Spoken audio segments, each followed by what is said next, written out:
آپ کو معلوم ہے حضور پاک صلی اللہ علیہ وسلم کے پاس ایک جماعت آئی، انہوں نے پوچھا کہ حضور ہمیں کچھ حکم دے دیں، ہم باہر سے آتے ہیں، بیچ میں ہمارے اور آپ کے ایک دوسرا دشمن قبیلہ ہے، ہم آ نہیں سکتے ہر بار، بس وہ 4 مہینے ہیں جس میں جنگ حرام ہے، اس میں ہم آتے ہیں آپ کے پاس۔ تو حضور نے ان کو حکم دیا 4 چیزوں کا، نماز کا، روزے کا، مال غنیمت کا، اور جہاد فی سبیل اللہ کا، اور ایک حدیث میں حج کا۔ اور پھر فرمایا میں 4 چیزوں سے تمہیں روکتا ہوں، 4 چیزیں کبھی مت کرنا۔ وہ 4 چیزیں کیا تھیں؟ یعنی نقیر، دبا، حنتم، مزیفت، یہ چیزیں 4 پیالوں کے نام حضور نے گنائے۔ کدو کو کاٹ کر کے بیچ میں سے گول ہوتا ہے، اندر کا مغز نکالیں تو کھٹوری بن جاتا ہے، اس کو سکھا کر کے عرب والے اس میں شراب ڈال کے پیتے تھے۔ لکڑی کا گلاس بناتے تھے، لکڑی گول کاٹ کر کے بیچ میں سے اس کا سب نکال کے ایک گلاس بن جاتا، اس میں شراب رکھتے تھے۔ یعنی بالکل وہ لوگ اوریجنل چیزیں، نیچرل چیزیں شراب کے لیے استعمال کرتے تھے۔ یہ 4 قسم کے پیالے ہیں جن کا تذکرہ میں نے ابھی کہا۔ حضور نے فرمایا یہ ختم کر دو، یہ پیالہ، لکڑی کا پیالہ، کدو سے بنایا ہوا پیالہ، وہ کلنگڑ سے بنایا ہوا پیالہ، یہ ختم کر دو۔ شراب کی بات نہیں ہے اس میں، پیالے ختم کرو، پیالے توڑو۔ گئے انہوں نے پیالے توڑ دی۔ اس میں حکمت کیا ہے؟ محدثین فرماتے ہیں شراب تو چھوڑنا ہی تھا انہیں، لیکن وہ پیالے نہیں رکھنا ہے جس میں شراب پیتے تھے۔ وجہ یہ ہے کہ جب جب پیالہ دیکھیں کہ وہ شراب یاد آئے گی، اس میں ایسا پیتے تھے ہم۔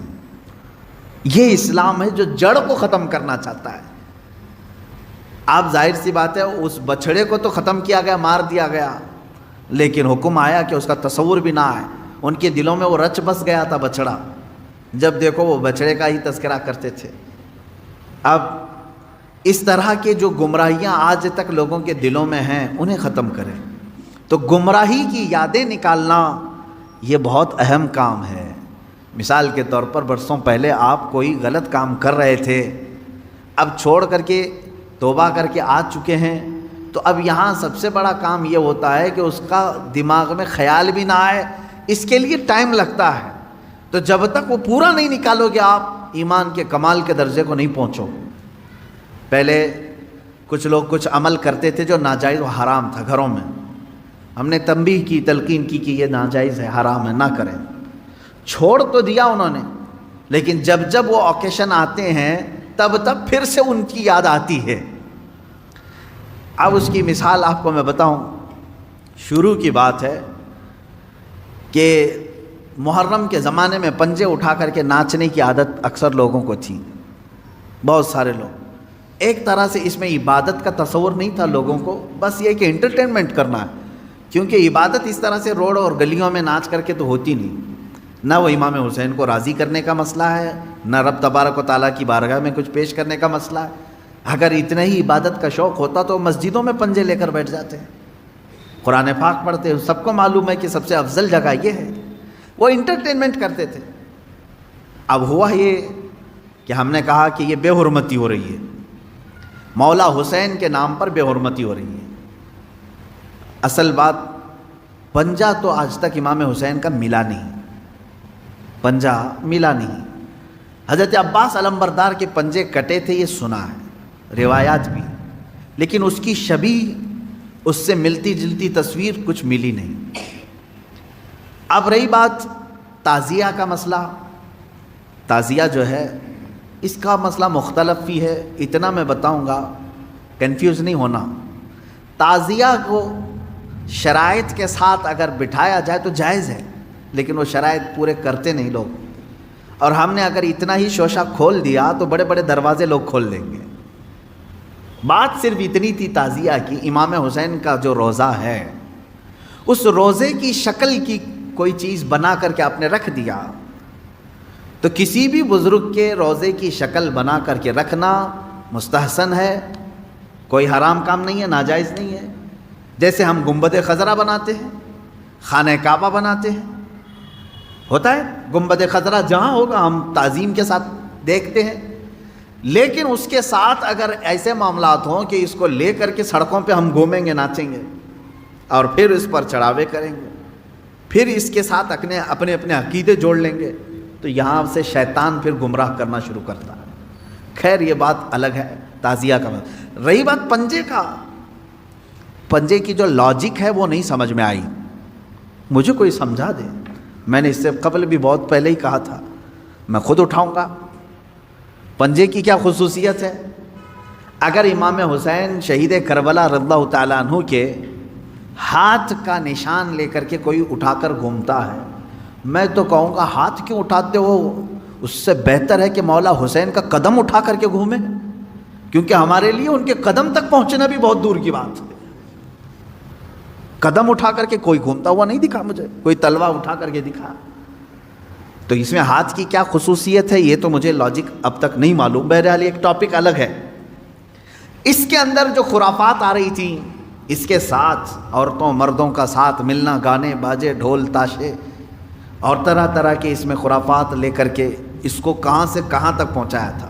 شروع کس لیے ہوا ہوگا معلوم نہیں، پہنچا کس کام کے لیے بہت دور چلا گیا۔ اب میں جو بات کہنے جا رہا تھا وہ یہ تھی کہ چند سالوں پہلے ہم نے دیکھا بہت خرافات ہو رہی ہے، ایک جگہ ہم نے کہا منع ہے، انہوں نے فوراً اس کو ختم کر دیا، نہیں کریں گے۔ ہاں میں نے کہا کہ ٹھیک ہے، مولا حسین کے روزے کی شکل بناؤ، ہر گھر میں بنا کر کے رکھو، یاد کے لیے اچھا اپنے بچوں کو دکھاؤ کہ یہ مولا حسین کا روزہ ہے۔ ہم جیسے گنبد خضرا رکھتے ہیں اپنے گھروں میں، خانہ کعبہ رکھتے ہیں، امام حسین کا روزہ رکھنے میں کون سی دقت کی بات ہے؟ میں اتنا زیادہ مخالف نہیں ہوں اس چیزوں کا، رکھو آپ، پیتل کا بناتے بناؤ، تانبے کا بناتے بناؤ، سونے کا بناتے ہو بناؤ، اس میں حرج نہیں۔ ہم جس چیز کی مخالفت کرتے ہیں وہ خرافات و حرام کاریاں جس کو باہر سڑکوں پر کیا جاتا ہے، میں اس کا مخالف ہوں۔ خیر بات آئی، بند ہو گئی، لیکن ہوتا کیا تھا معلوم ہے؟